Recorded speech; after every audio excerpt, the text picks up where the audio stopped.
And finally, here is Becky Anderson with this month's top 5 picks for nonfiction.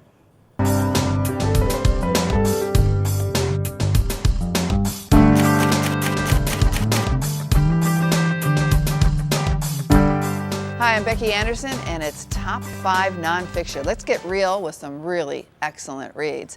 One of my favorites, brand new, just out. You will not believe this story, and it goes all along with the interview. Everything about North Korea. This is about Kim Jong-il. This is called a Kim Jong-il production by Paul Fisher. This is all about Kim Jong-il's obsession with film. He loved Western film, all types of film, but he couldn't produce them in his country because he was the screenwriter, he was the director, he was the critic, he was the censor. So what he did in 1978, he went to South Korea and kidnapped 2 of the most incredible film stars from South Korea. They were a divorced couple. One was the director and his wife. He brought them back to North Korea.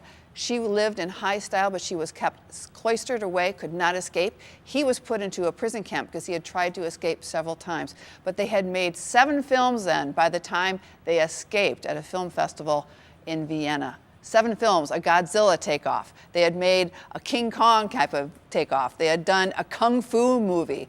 All these 7 films just to fulfill the wishes of a dictator in North Korea. It shows you the secretive nature of this society, but also you will not believe what people have to put up being a citizen of that society. Incredible read. If you grew up with golden books, and generations of people have, from the Pokey Little Puppy to all the wonderful books that went along with holidays, this one is called Everything I Need to Know About Love. I Learned from a Golden Book. This is by Diane Muldoon. She has been the editor of Golden Books for years. What she's done is taken some of the wonderful pictures from all those golden books we loved as kids, or read to our own kids or grandchildren, and put them into a segment about what I need to know about love. Great pictures. So the first page, is your love life going off the tracks? And you'll know this picture. It just goes through all these iconic images from those golden books we all love, and all the people you love. New in paperback, The Girls of Atomic City. Fantastic book. This is a little known story about World War II. This is about women. This is not about Rosie the Riveter. This is about a town in Tennessee. It's Oak Ridge, Tennessee. 75,000 people lived here in the city. Little did anybody know this city really existed. They were using more electricity at the time than New York City was. But what all these women were working for and other people, they came from all over the country. They were working on the Manhattan Project, the atomic bomb. But this is told from the women, a lot of women now in their 80s and 90s, incredible perspective of these women coming from all over the country to come fight for the war so we could win. Incredible story and a perspective about women and what they did. The greatest generation, not just men, it was some of the women.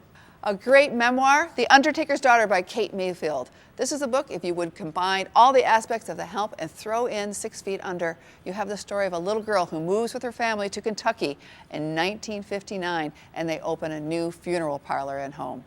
Some of the first words she learns are, "We've got a body." And she knew it was time for her to go upstairs because something was going to happen. There was going to be a funeral or something going on in her home that also doubled as the funeral parlor. It talks about her experience of her dad showing her what a corpse looked like, what it felt like.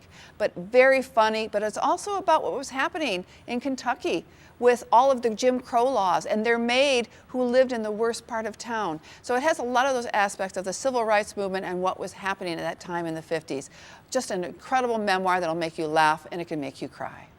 All right, if you want a hefty Civil War biography, this is the one. This is probably the most complete biography of Stonewall Jackson. It's called Rebel Yell: The Violence, Passion, and Redemption of Stonewall Jackson by S.C. Gwynne. He is a Pulitzer Prize finalist who writes incredible histories. But this is all about the man we don't know. We all think of him as that war hero. Even people from both sides of the war. The Union and the Confederacy thought this guy was absolutely brilliant, and he was. What a statistician. But we also get the other side of this man, his private life, him losing his wife when she was very young, his second marriage, but also the strategies and everything that went in to make this man so feared by Lincoln and all of the other generals on the Union side.